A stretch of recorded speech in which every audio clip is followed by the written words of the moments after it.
Bonjour à tous, c'est Sylvain et vous êtes sur Rue des Joueurs. On se retrouve pour l'une des toutes dernières vidéos de cet Euro 2024. On va parler de la grande finale, l'Espagne qui va jouer contre l'Angleterre, les deux meilleures équipes de cet Euro, ou en tout cas les deux équipes qui se sont qualifiées pour la finale. Si ce n'est pas encore fait, je vous propose de vous abonner à la chaîne. On arrive au bout de cet euro, mais il y a encore plein de belles actus qui arrivent, notamment les demi-finales et finales de Wimbledon, les JO, et puis après, on va se reposer un peu et on repartira sur la saison prochaine. Donc si vous nous découvrez, jetez un petit coup d'œil à la chaîne. Et si ça vous plaît, vous activez la petite cloche de YouTube pour ne rien rater de toutes nos vidéos de pronostics sportifs. On analyse quasiment tout, donc vraiment c'est l'endroit où il faut être. Alors, finale de cet Euro 2024, on va commencer à en parler tout doucement. Deux équipes, donc on va commencer par l'Espagne qui a battu les Bleus malheureusement en demi-finale sur le score de 2 buts à 1.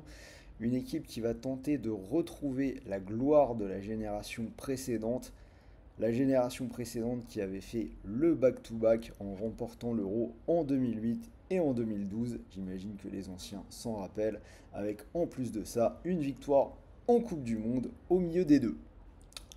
Pour l'Angleterre, deuxième finale consécutive à l'Euro après la défaite au penalty contre l'Italie en 2021. Cela dit, si on rentre dans le détail, deux équipes qui n'ont pas du tout eu le même parcours. Et je pense que pour les Espagnols, après ce qu'ils ont montré dans la compétition, ce serait quand même une assez grosse déception que de ne pas s'imposer dans ce tournoi. En effet, ils ont fini premier du groupe de la mort sans encaisser le moindre but. Et derrière, c'est une victoire 4 buts à 1 contre la Géorgie, 2 buts à 1 contre l'Allemagne en prolongation et donc 2 buts à 1 contre l'équipe de France. Même quand les Allemands sont revenus en fin de match en quart de finale ou quand les Bleus ont mené 1-0, on a senti une équipe d'Espagne en maîtrise, on n'a pas vraiment eu l'impression qu'ils étaient spécialement en danger. Pour cette finale, ils vont retrouver le Normand et Carvaral qui étaient suspendus contre la France. Il manque toujours Pedri, mais il a été largement bien remplacé par Dani Olmo, donc une équipe d'Espagne qui arrive à son plein potentiel. Par contre, pour l'Angleterre, ce qu'on a surtout remarqué dans cette compétition, le principal point fort, c'est la force de caractère de ce groupe qui est passé à l'arrache quasiment dans tous les matchs. Si on regarde contre la Slovaquie en huitième de finale, victoire 2 buts à 1 alors qu'ils sont menés au score jusqu'à la 95e minute. Contre la Suisse, ça passe au penalty. Et là, hier encore, contre les Pays-Bas, victoire tirée par les cheveux en étant mené 1-0 très rapidement et avec le but d'Oli Watkins, le remplaçant dans les arrêts de jeu. Alors, on a plusieurs scénarios possibles, hein.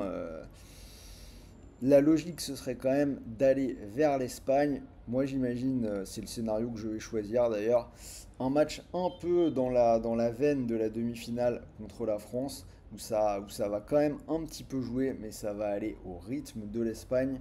L'autre scénario, la seule chance de l'Angleterre, c'est d'aller vers un match un peu de tranchée avec du jeu haché, du physique, et de faire durer au maximum le match. Et pour l'Angleterre, de piquer en contre ou peut-être d'aller en prolongation ou au penalty. D'ailleurs, ce sera probablement l'optique de Southgate. Alors, avant que je vous donne mes trois cotes, sachez que vous pouvez jouer sur cette finale avec Paris Young Sport, puisque l'opérateur vous propose jusqu'à 100 euros de bonus. Mécanique très classique, vous pariez 100 euros et si votre premier pari est perdant, vous récupérez 100 euros de free bet, c'est-à-dire des crédits de jeu non retirables pour continuer de jouer. C'est-à-dire même si vous perdez sur cette finale, il vous restera encore de quoi faire sur d'autres événements, Wimbledon, le Tour de France, les JO, etc., etc. Vous aurez de quoi vous amuser pendant les vacances. Alors si ça vous intéresse, lien juste là en dessous dans la description, comme d'habitude.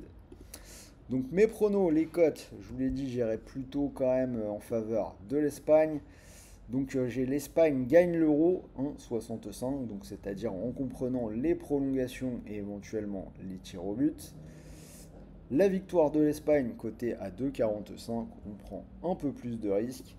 Et un scénario avec une grosse cote 5,30, c'est le match nul à la mi-temps et la victoire de l'Espagne à la fin.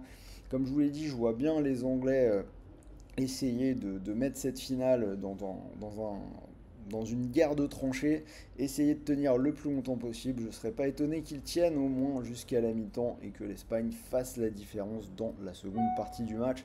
Ce serait une cote à 5,30. Pour le ticket, j'ai fait simple, j'ai gardé la victoire de l'Espagne. C'est un petit peu monté, c'est passé de 2,45 à 2,50. Donc je vous rappelle 100 euros de bonus chez Parion Sport.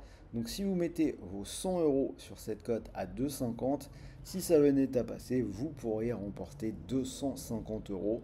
Et n'oubliez pas, si ça ne passe pas, vous récupérez 100 euros de free bet, crédit de jeu non retirable pour continuer de jouer. Voilà, c'était Sylvain, j'espère que cette analyse de la finale vous a plu. Ça peut basculer un peu dans plusieurs directions. Dites-moi dans les commentaires si vous êtes d'accord avec moi. Si vous ne l'êtes pas, dites-moi ce que vous en pensez. Quoi qu'il en soit, mettez-moi un petit pouce bleu. On a bien charbonné pendant tout ce mois. Il va être temps de prendre un petit peu de repos. Donc petit pouce bleu pour me remercier si vous le souhaitez. Ce serait cool de votre part.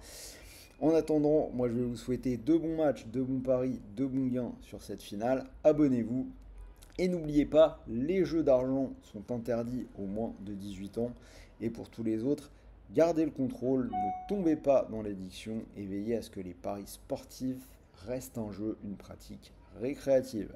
Sur ce, moi je vous dis à très vite pour de nouvelles vidéos. Je ferai quand même demain une vidéo sur des grosses cotes pour cette finale. On va voir ce que je peux trouver d'ici demain. Donc restez à l'écoute.